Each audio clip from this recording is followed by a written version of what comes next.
ಆತ್ಮೀಯ ಕೇಳುಗರಿಗೆ ನಿಮ್ಮ ರಮಾಶ್ರೀ ನಾಡಿಗೇರ್ ಮಾಡುವ ನಮಸ್ಕಾರಗಳು. ರಮ್ಯ ಕಥಾಲೋಕಕ್ಕೆ ನಿಮಗೆಲ್ಲ ಮತ್ತೊಮ್ಮೆ ಸ್ವಾಗತ. ನೀವೀಗ ಮಾಂಗಲ್ಯ ಬಂಧನ ಧಾರಾವಾಹಿಯ 9ನೇ ಅಧ್ಯಾಯವನ್ನು ಕೇಳ್ತಾ ಇದ್ದೀರಾ. ಕಥೆ ಪ್ರಾರಂಭ ಮಾಡೋದಕ್ಕೂ ಮೊದಲು ಯಾರ್ಯಾರು ಇನ್ನೂ ಚಾನಲ್ನ ಸಬ್ಸ್ಕ್ರೈಬ್ ಮಾಡ್ಕೊಂಡಿಲ್ಲ ಅವರೆಲ್ಲ ದಯವಿಟ್ಟು ಚಾನಲ್ನ ಸಬ್ಸ್ಕ್ರೈಬ್ ಮಾಡ್ಕೊಳ್ಳಿ, ಕಥೆನ ಲೈಕ್ ಮಾಡಿ, ಶೇರ್ ಮಾಡಿ, ಪ್ರೋತ್ಸಾಹಿಸಿ. ಈಗ ಕಥೆಯ ಮುಂದಿನ ಭಾಗಕ್ಕೆ ಹೋಗೋಣ. ಜಾನಕಿ ಅತ್ತೆ ಘನಪಾಟಿಗಳ ಮನೆಗೆ ಕಾಲಿಟ್ಟಿದ್ದೆ ಇವಳ ಕಾಲ್ಗುಣದಿಂದ ನನ್ನ ಎರಡೂ ಮಕ್ಕಳು ನನ್ನಿಂದ ದೂರ ಆದರು ಅನ್ನೋ ದೋಷಾರೋಪಣೆ ಯಶೋಧ ಅಜ್ಜಿಯಿಂದ ಕೇಳಬೇಕಾಯಿತು. ತವರಿನ ಬೆಂಬಲ ಕೂಡ ಇಲ್ಲದೆ ಇರೋ ನನ್ನ ಅತ್ತೆ ಮನೆಯಲ್ಲೂ ಸುಖವಾಗೇನಿರಲಿಲ್ಲ. ಯಶೋಧ ಅಜ್ಜಿ ಏನೇ ಅಂದರೂ ಆಡಿದ್ರೂ ಒಂದೇ ಒಂದು ಮಾತು ಕೂಡ ಅಜ್ಜಿಗೆ ಎದುರಾಡದೆ ಮೂಕೆತ್ತಿನ ಹಾಗಿದ್ರಂತೆ. ಇವರ ಪ್ರೀತಿಗೆ ಸೇವೆಗೆ ಯಶೋಧ ಅಜ್ಜಿ ಕೂಡ ಕರಗದು ಹೋದ್ರಂತೆ. ಅತ್ತೆಗೆ ಕಳೆದುಕೊಂಡ ಅಮ್ಮನ ಪ್ರೀತಿ ಕೊಟ್ಟರು. ಅದೆಲ್ಲಿಂದ ಸಹನೆ ಹೊತ್ತು ತಂದಿದ್ದಾರೋ ಏನೋ ಜಾನಕಿ ಅತ್ತೆ. ಒಂದೇ ಒಂದು ದಿನ ಅವ್ರ ಗಂಡನ ವಿರುದ್ಧ ಇದುವರೆಗೂ ಅವ್ರು ಮಾತಾಡಿಲ್ಲ. ಮುಖದ ಮೇಲೆ ಒಂದೇ ಒಂದು ಬೇಸರದ ಗೆರೆ ಮೂಡಿಸಿಲ್ಲ. ಅವರು ತಮ್ಮ ವೇದನೆ ಹೇಳ್ಕೊಳ್ಳೋದು ಕೇವಲ ಆ ಗುಡಿಯ ರಾಮನ ಮುಂದೆ ಮಾತ್ರ. ಊರಿನ ಎಲ್ಲ ಜನರಿಗೂ ಅತ್ತೆ ಬೇಕು. ಕೆಳಗಿನ ಕೇರಿಯಿಂದ ಹಿಡಿದು ಅಚ್ಚ ಬ್ರಾಹ್ಮಣರ ಮನೆಯವರೆಗೂ ಜಾನಕಿ ಅತ್ತೆ ಬೇಕು. ಅವ್ರು ಕೊಡೋ ಔಷಧಿಗಳು ಬೇಕು. ಅತ್ತೆ ತಾನು ಮಕ್ಕಳನ್ನ ಹೆರದೇ ಹೋದರೂ ಎಷ್ಟೋ ಮಕ್ಕಳ ಹೆರಿಗೆ ಮಾಡಿಸಿದ್ದಾರೆ. ಜಾನಕಿ ಅತ್ತೆ ಎತ್ತಾಡಿಸಿದ ಮಕ್ಕಳು ಪೂರ್ಣ ವಯಸ್ಸಿವಂತರಾಗ್ತಾರೆ ಅನ್ನೋ ನಂಬಿಕೆ ಇಲ್ಲಿ ಜನರಲ್ಲಿ. ಬಿಡು, ಅತ್ತೆ ಬಗ್ಗೆ ಏನು ಹೇಳಿದರೂ ಕಡಿಮೆ, ಎಷ್ಟು ಹೇಳಿದ್ರೂ ಕಡಿಮೆನೇ. ಹೊತ್ತಾಗಿದೆ, ಮನೆಗೆ ನಡಿ. ನಾಳೆ ನಿನ್ನ ಥೀಸಿಸಿಗೆ ಬೇಕಾದ ಮಾಹಿತಿಗಳನ್ನು ಕೊಡ್ತಾ ಹೋಗ್ತೀನಿ ಎಂದು ಹೇಳುತ್ತಾ ಬೀಳ್ಗೊಂಡ ಅನಿಲ. ಕೈ ಕಾಲಿನ ಚಲನೆ ಇಲ್ಲದೆ ಮೇಲೆ ತಿರುಗುತ್ತಾ ಇದ್ದ ಫ್ಯಾನ್ ನೋಡ್ತಾ ಮಲಗಿದ್ದ ಕೋದಂಡ. ಗೋಡೆ ಮೇಲಿದ್ದ ಮುಕ್ತಾಳ ಫೋಟೋ ತೆಗೆಸ್ಬಿಟ್ಟಿದ್ದಾಳೆ ಅಂಜು. ಆದರೆ ನನ್ನ ಮನಸ್ಸಲ್ಲಿ ಮನ ಮಾಡಿರೋ ಮುಕ್ತಾಳ ಚಿತ್ರನ ಹೇಗೆ ತಾನೇ ಮರೆ ಮಾಡೋಕ್ಕಾಗುತ್ತೆ? ಅಂಜು ಇನ್ನೂ ಚಿಕ್ಕೋಳು, ನಿಜವಾದ ಪ್ರೀತಿ ಬಗ್ಗೆ ಗೊತ್ತಿಲ್ಲ. ಆದರೂ ಮುಕ್ತಾ ನಾನು ಬಿಟ್ಟು ಹೋಗ್ತೀನಿ ಅಂತ ಯಾಕೆ ಪದೇ ಪದೇ ಹೇಳ್ತಾಳೆ? ಹೇಳಿದ್ದಷ್ಟೇ, ಹೋಗ್ತಾಳಾ? ಹೋಗಲ್ಲ. ಅವಳಿಗೂ ನನ್ನ ಮೇಲೆ ಬೆಟ್ಟದಷ್ಟು ಪ್ರೀತಿ ಇದೆ. ಆದರೆ ಅಷ್ಟೇ ಹಠ ಕೂಡ ಇದೆ. ಮೊದಲಿಂದನೂ ಹಾಗೇನೆ. ಸಿಟ್ಟು ಮಾಡಿಕೊಂಡು ನಾನು ಬಿಟ್ಟು ಹೋಗ್ತೀನಿ ಅನ್ನೋದು, ಆಮೇಲೆ ತಪ್ಪಾಯಿತು ಅಂತ ಅಳ್ತಾ ಬರೋದು. ನನ್ನ ಮುದ್ದು ಮುಕ್ತ. ಅವಳಿಗೆ ನಾನಿಲ್ಲದೇ ಇದ್ದರೆ ಬದುಕೋಕ್ಕಾಗೋದೇ ಇಲ್ಲ. ಹೀಗೆ ಸಾಗಿತ್ತು ಕೋದಂಡನ ಯೋಚನೆ. ಅಪ್ಪಾಜಿ, ಅಂಜಾಲಿ ಕರೆದಾಗ ಅವಳ ಕಡೆ ಕಣ್ಣೋಟ ಹರಿಸಿದರು. ಪೂರ್ತಿಯಾಗಿ ಮೈ ಮುಚ್ಚುವಂಥ ಚೂಡಿದಾರ್ ಧರಿಸಿದ ಮಗಳನ್ನು ಕಂಡು ಖುಷಿಯಾಯಿತು. ಇವಳೇನಾ ಅರೆಬರೆ ಬಟ್ಟೆ ತೊಟ್ಟು ನಶೆಯಲ್ಲಿ ತೂರಾಡ್ತಾ ಮನೆಗೆ ಬರ್ತಾ ಇದ್ದ ಮಗಳು ಎಂದು ಅಚ್ಚರಿಯಾಯಿತು. ಮೊದಲೆಲ್ಲ ಮಗಳನ್ನು ದಿಟ್ಟಿಸಿ ನೋಡಲು ನನಗೇ ನಾಚಿಕೆ ಆಗುವಂಥ ಬಟ್ಟೆ ಹಾಕುತ್ತಾ ಇದ್ದಳು. ಈಗ ಒಳ್ಳೆ ಮಹಾಲಕ್ಷ್ಮಿ ಇದ್ದಾಗಿದ್ದಾಳೆ. ಎಲ್ಲ ನಮ್ಮಮ್ಮನ ಪಡಿಯಚ್ಚು ಎಂದು ಯೋಚಿಸುತ್ತಾ ಇದ್ದವನ ಕಣ್ಣು ತುಂಬಿ ದೃಷ್ಟಿ ಮಂಜಾಯಿತು. ಯಾಕಪ್ಪಾಜಿ ಅಳ್ತಾ ಇದ್ದೀರಾ? ನೋವಾಗ್ತಾ ಇದೆಯಾ? ಕಣ್ಣೀರು ಒರೆಸುತ್ತಾ ಕೇಳಿದವಳ ಕಡೆ ನೋಡಿ ಇಲ್ಲ ಎಂಬಂತೆ ತಲೆ ಆಡಿಸಿದ ಕೋದಂಡ. ಎಷ್ಟು ಚೆನ್ನಾಗಿ ಕನ್ನಡ ಮಾತಾಡ್ತಾ ಇದ್ದಾಳೆ. ಮೊದಲೆಲ್ಲ ಎಷ್ಟೇ ಹೇಳಿದ್ರೂ ಕನ್ನಡ ಮಾತಾಡ್ತಾನೇ ಇರಲಿಲ್ಲ. ಈ ಬದಲಾವಣೆಗೆ ಕಾರಣ ಏನು ಅಂತ ಕೇಳೋಕ್ಕೂ ನನ್ನ ಕೈಲಾಗ್ತಾ ಇಲ್ಲ. ಮಗಳ ಮೇಲೆ ವಾತ್ಸಲ್ಯ ಉಕ್ಕಿದರೂ ಅದನ್ನು ಮಾತಿನಲ್ಲಾಗಲಿ ಕೃತಿಯಲ್ಲಾಗಲಿ ತೋರಿಸಲಾಗದ ಅಸಹಾಯಕತೆ ಕೋದಂಡನದು. ಅಪ್ಪಾಜಿ, ಸ್ವಲ್ಪ ಜ್ಯೂಸ್ ಕುಡಿದು ಬಿಡಿ ಎನ್ನುತ್ತಾ ಸಣ್ಣ ಚಮಚದಿಂದ ತನ್ನ ಬಾಯಿಗೆ ಜ್ಯೂಸ್ ಹಾಕುತ್ತಿದ್ದ ಮಗಳನ್ನು ಕಂಡಾಗ ಇದಕ್ಕೆ ಏನೋ ಎಲ್ಲರೂ ಹೆಣ್ಮಕ್ಳು ಬೇಕು ಅನ್ನೋದು. ಇವಳು ಮಾತ್ರ ನನ್ನ ಕಷ್ಟಕಾಲದಲ್ಲಿ ಜೊತೆಯಾಗಿರೋದು. ಆ ಇಬ್ಬರೂ ಗಂಡು ಮಕ್ಕಳು ಅಜಯ್, ಅಭಿರಾಮ್ ಇಬ್ಬರು ಎಲ್ಲಿ ಹೋದ್ರೋ ಏನೋ, ಕೇಳೋದಕ್ಕೂ ಆಗ್ತಾಯಿಲ್ಲ. ನನ್ನ ಸಂಸಾರ ಸೂತ್ರ ಕಿತ್ತು ಹೋಗಿರೋ ಗಾಳಿಪಟದ ಹಾಗಾಗಿದೆ. ಮನೆ ಯಜಮಾನ ಆಗಿರೋ ನಾನು ಹಾಸಿಗೆಯಲ್ಲಿ ಅಪ್ರಯೋಜಕಂತರ ಬಿದ್ದುಕೊಂಡಿದ್ದೀನಿ.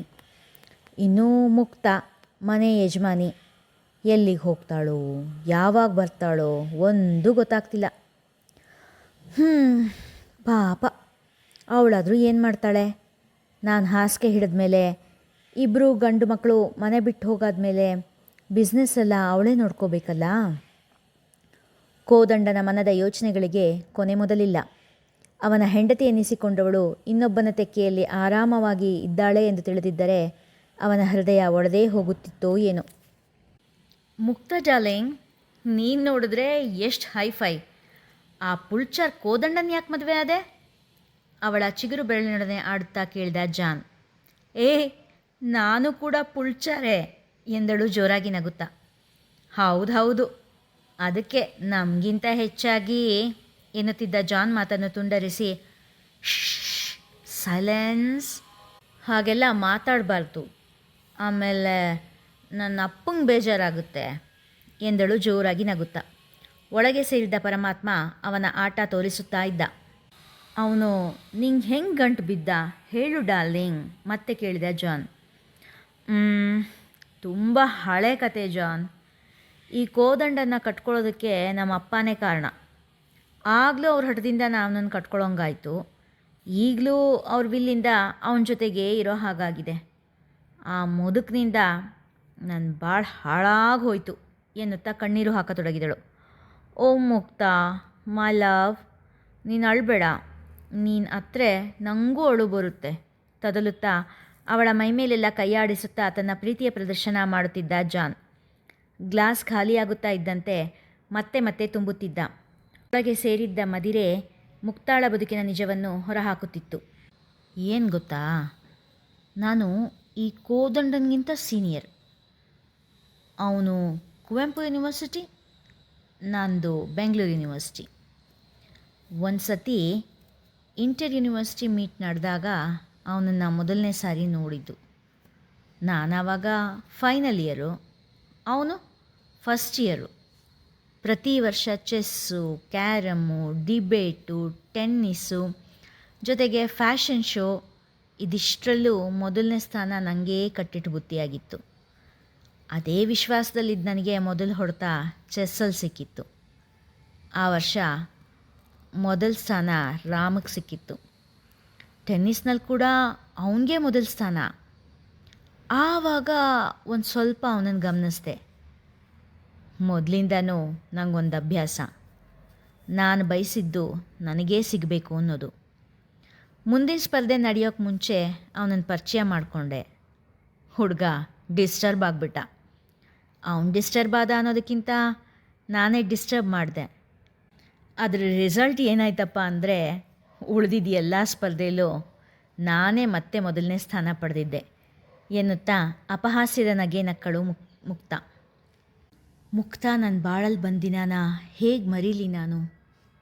ಟೆನ್ನಿಸ್ ಮ್ಯಾಚಲ್ಲಿ ನಾನು ಗೆದ್ದಾಗ ಬಿಗುಮಾನ ಬಿಟ್ಟು ಅವಳಾಗಿಯೇ ಬಂದು ಕೈ ಕುಲುಕಿ ಕಂಗ್ರಾಟ್ಸ್ ಹೇಳಿದ್ಲು. ನನ್ನ ಜೊತೆ ಇರೋರೆಲ್ಲ ಅವತ್ತು ನನ್ನ ಅದೃಷ್ಟಕ್ಕೆ ಕರ್ಬು ಹೋಗಿದ್ರು. ಅವಳಾಗೆ ಇದುವರೆಗೂ ಯಾರನ್ನೂ ಮಾತಾಡ್ಸಿರ್ಲಿಲ್ವಂತೆ. ಅಂಥದ್ರಲ್ಲಿ ನನ್ನ ಜೊತೆ ಕೂತು ಮಾತಾಡಿ ಸ್ವಲ್ಪ ಕಾಲ ಕಳೆದು ಕಾಫಿ ಕುಡಿದು ಹೋಗಿದ್ಲು. ಅವಳ ನಗು ನನಗೆ ಮೋಡಿ ಮಾಡಿಬಿಟ್ಟಿತ್ತು. ಅವಳ ಸೌಂದರ್ಯ ನನ್ನನ್ನು ಹುಚ್ಚನನ್ನಾಗಿ ಮಾಡಿತ್ತು. ಆ ಚಂಚಲವಾದ ಮೀನಿನಂಥ ಕಣ್ಣು, ಮುದ್ದಾದ ಮುಖ, ಬೆಣ್ಣೆಯಂಥ ಮೃದು ಅವಳ ಮೈ, ತಿಳಿ ಗುಲಾಬಿ ಮತ್ತು ಅರಿಶಿನ ಸೇರಿಸಿದಾಗ ಬರುವಂಥ ಮೈ ಬಣ್ಣ, ಭುಜದವರೆಗೆ ಕತ್ತರಿಸಿದ್ದ ಹಾರಾಡ್ತಾ ಇದ್ದ ಕೂದಲು, ಒಂದು ಸ್ವಲ್ಪ ಉದ್ದ ಅನಿಸೋ ಮೂಗು, ಗುಲಾಬಿ ಪಕಳೆನ ಕೂಡ ನಾಚಿಸೋಂಥ ಅಧರ. ಓಹ್, ದೇವಲೋಕದ ಅಪ್ಸರೆ ದಾರಿ ತಪ್ಪಿ ಭೂಲೋಕಕ್ಕೆ ಬಂದ ಹಾಗಿದ್ಲು ನನ್ನ ಮುಕ್ತ. ಆ ಮೀಟ್ ಮುಗಿಯೋವರೆಗೂ ದಿನಾ ಬೆಳಿಗ್ಗೆ ಸಂಜೆ ನನ್ನ ಜೊತೆ ಕಾಲ ಕಳೆದು ಹೋಗ್ತಾ ಇದ್ಲು. ಅವಳ ರೀತಿಗೆ ನಾನು ಪೂರ್ತಿ ಶರಣಾಗಿ ಹೋಗಿದ್ದೆ. ನಮ್ಮ ಊರಿಗೆ ಹೋಗುವಾಗ ಬಸ್ವರೆಗೂ ಬಂದು ಬಾಯ್ ಹೇಳಿ ಹೋಗಿದ್ಲು. ಆಮೇಲೆ ಒಂದು ವರ್ಷ ಅವಳನ್ನು ನೋಡೋಕ್ಕೆ ಆಗಲೇ ಇಲ್ಲ. ಮತ್ತೆ ಇಂಟರ್ ಕಾಲೇಜ್ ಮೀಟ್ನಲ್ಲೇ ಅವಳು ನಂಗೆ ಸಿಕ್ಕಿದ್ದು. ಮತ್ತು ಆವಾಗಲೇ ನಾನು ಅವಳನ್ನು ಪ್ರೀತಿಸೋದಕ್ಕೆ ಶುರು ಮಾಡಿದ್ದು ಎಂದು ಯೋಚಿಸುತ್ತಾ ಮಲಗಿದ್ದವನ ಮನದಲ್ಲಿ ಹಳೆ ನೆನಪುಗಳು ಸಿನಿಮಾ ರೀಲಿನ ರೀತಿ ಹಾದು ಹೋಗುತ್ತಿದ್ದವು. ಮುಕ್ತಾ, ಪ್ಲೀಸ್ ನನ್ನ ಪ್ರೀತಿನ ಒಪ್ಕೋ. ನಾನು ನಿನ್ನನ್ನು ಹುಚ್ಚಿನ ಥರ ಪ್ರೀತಿಸ್ತೀನಿ. ಮುಕ್ತಾಳನ್ನು ಬೇಡಿಕೊಳ್ಳುತ್ತಿದ್ದ ಕೋದಂಡ. ರಾಮ್, ನನಗೆ ಪ್ರೀತಿ ಪ್ರೇಮದ ಬಗ್ಗೆ ನಂಬಿಕೆ ಇಲ್ಲ. ಸೊ ನಾವು ಫ್ರೆಂಡ್ಸ್ ಆಗಿಯೇ ಇರೋಣ. ನಗು ನಗುತ್ತಲೇ ಕೋದಂಡನ ಪ್ರೀತಿಯನ್ನು ತಿರಸ್ಕರಿಸಿದ್ದಳು ಮುಕ್ತಾ. ಮೀಟ್ ಮುಗಿಯುವವರೆಗೂ ಅವನ ಒಡನಾಟ ಮಾತ್ರ ಬಿಟ್ಟಿರಲಿಲ್ಲ. ಆ ಮೀಟ್ನಲ್ಲಿ ಕೋದಂಡ ಒಂದು ಪ್ರಶಸ್ತಿ ಕೂಡ ಗೆಲ್ಲಲಿಲ್ಲ. ಆದರೆ ಮುಕ್ತಾಳ ಹಾಸ್ಟೆಲ್ ಫೋನ್ ನಂಬರ್, ಅಡ್ರೆಸ್ ಎರಡನ್ನೂ ಗೆದ್ದಿದ್ದ. 2 ದಿನಕ್ಕೊಮ್ಮೆ ಪತ್ರ, ವಾರಕ್ಕೊಮ್ಮೆ ಫೋನ್, ತಿಂಗಳಿಗೊಮ್ಮೆ ಭೇಟಿ, ಇದಿಷ್ಟನ್ನೂ ತಪ್ಪಿಸಲಿಲ್ಲ ಕೋದಂಡ. BSc ಮುಗಿಸುವ ವೇಳೆಗೆ ಮುಕ್ತಾಳ MSc ಮುಗಿದಿತ್ತು. ಮುಕ್ತ ಬೆಂಗಳೂರಿನಲ್ಲೇ ಒಂದು ಕಂಪನಿಯಲ್ಲಿ ಕೆಲಸಕ್ಕೆ ಸೇರಿದರೆ ಕೋದಂಡ ಬೆಂಗಳೂರು ಯೂನಿವರ್ಸಿಟಿಯಲ್ಲಿ MScಗೆ ಸೇರಿದ. ದಿನ ದಿನವೂ ಬಟ್ಟೆ ಬದಲಾಯಿಸುವ ಹಾಗೆ ಹುಡುಗರನ್ನು ಬದಲಾಯಿಸುತ್ತಿದ್ದ ಮುಕ್ತಾಳಿಗೆ ಕೋದಂಡನ ಹಾಗೆ ಹಿಂದೆ ಬಿದ್ದಿದ್ದ ಹುಡುಗರಿಗೆ ಲೆಕ್ಕವೇ ಇರಲಿಲ್ಲ. ಕೋದಂಡ ಅವಳಿಗೆಂದು ವಿಶೇಷ ಅನ್ನಿಸಿಯೂ ಇರಲಿಲ್ಲ. ಎಲ್ಲರ ಹಾಗೆ ಅವನೂ ಒಬ್ಬ ರೋಮಿಯೋ ಎಂಬುದೇ ಅವಳ ಭಾವ. ಅವನನ್ನು ಕಂಡಾಗ ಯಾವ ತಿರಸ್ಕಾರವನ್ನೂ ತೋರದೆ ನಗುನಗುತ್ತಲೇ ಮಾತನಾಡಿಸುತ್ತಿದ್ದಳು. ಅವನ ಜೊತೆ ಸುತ್ತಾಡುತ್ತಿದ್ದಳು. ಪ್ರೀತಿ ಪ್ರೇಮದ ವಿಷಯ ಬಂದಾಗ ಮಾತ್ರ ನಗುನಗುತ್ತಲೇ ತಿರಸ್ಕರಿಸುತ್ತಿದ್ದಳು. ಕೋದಂಡ ಮಾತ್ರ ಅವಳ ಪ್ರೀತಿಯ ಅಮಲಲ್ಲಿ ಮುಳುಗಿ ಹೋಗಿದ್ದ. ಆಗಲೇ ಮನೆಯಿಂದ ಅವನಿಗೆ ಮದುವೆ ಒತ್ತಡ ಬಂದಿದ್ದು. ಮುಕ್ತ, ನಮ್ಮ ಮನೇಲಿ ನನಗೆ ಮದುವೆ ಮಾಡೋ ಯೋಚನೆಯಲ್ಲಿದ್ದಾರೆ, ಬೇಸರದಿಂದ ಹೇಳಿದ ಕೋದಂಡ. ವಾಟ್? ಮದುವೆನಾ? ಇಷ್ಟು ಬೇಗ? ನಾನು ನಿನಗಿಂತ ದೊಡ್ಡೋಳು, ನಾನೇ ಇನ್ನೂ ಮದುವೆ ಬಗ್ಗೆ ಯೋಚನೆ ಮಾಡಿಲ್ಲ. Okay, anyways, all the best. ಮದುವೆಯಾಗಿ ನಂದು 4 ಮಕ್ಕಳನ್ನು ಹುಟ್ಟಿಸಿ ಪತ್ನಿವ್ರತನಾಗಿ ಬಾಳು ಎಂದು ಕೈ ಎತ್ತಿ ಆಶೀರ್ವಾದ ಮಾಡುವಂತೆ ನಟಿಸಿದಳು. ಮುಕ್ತಾ, ಪ್ಲೀಸ್ ಹೀಗೆಲ್ಲ ಹೇಳಬೇಡ. ನನಗೆ ನಿನ್ನನ್ನು ಬಿಟ್ಟು ಬೇರೆ ಯಾರನ್ನೂ ಮದುವೆ ಆಗೋಕ್ಕಿಷ್ಟ ಇಲ್ಲ. ಪ್ಲೀಸ್ ನನ್ನ ಪ್ರೀತಿನ ಒಪ್ಕೋ. ಮತ್ತದೇ ಬೇಡಿಕೆ ಕೇಳಿ ಮುಕ್ತಾಳಿಗೆ ತಡೆಯಲಾರದಷ್ಟು ಕೋಪ ಬಂದಿತ್ತು. ಎನಫ್ ರಾಮ್, ನಾನು ನಿನಗೆ ಯಾವತ್ತೋ ಹೇಳಿದ್ದೀನಿ, ಮದುವೆ ಮಾತು ನಮ್ಮ ಮಧ್ಯೆ ಬೇಡ ಅಂತ. ಪ್ರೀತಿ ಪ್ರೇಮ ಇದೆಲ್ಲ ಬುಲ್ಶಿಟ್. ನನಗೆ ಈಗಿನ ಕ್ಷಣದ ಮೇಲಷ್ಟೇ ನಂಬಿಕೆ. ಈ ದಿನ ಈ ಕ್ಷಣ ಚೆನ್ನಾಗಿ ಬದುಕಬೇಕು, ಲೈಫ್ನ ಎಂಜಾಯ್ ಮಾಡಬೇಕು ಅಷ್ಟೇ ಎಂದು ಅವನಿಂದ ದೂರ ಹೋದಳು. ಅದಾದ ಮೇಲೆ ಎಷ್ಟೋ ದಿನ ಅವನನ್ನು ಭೇಟಿ ಮಾಡಲೇ ಇಲ್ಲ.